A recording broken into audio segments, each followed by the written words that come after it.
উত্তর ত্রিপুরার লালজুরি ব্লকের বিডিও মহোদয় তিনি প্রায় বলা যেতে পারে যে তার সমস্ত ধরনের সৎ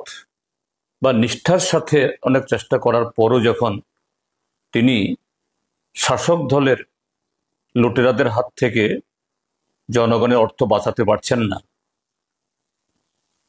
শেষ পর্যন্ত তিনি তার পদত্যাগপত্র দাখিল করেছেন এই উত্তর ত্রিপুরার জেলা শাসকের কাছে। এবং যা খবর যে এই দুর্নীতি অনিয়মগুলো এটা রোখার জন্য তিনি এর আগে নানাভাবে চেষ্টা করেছেন,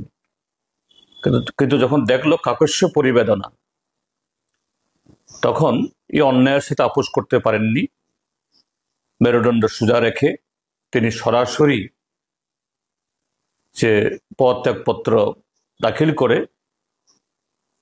এই পঙ্কিল থেকে, পাপ থেকে নিজেকে আলাদা করার জন্য নিজের ক্ষতি স্বীকার করেও সে ভূমিকা রেখেছেন।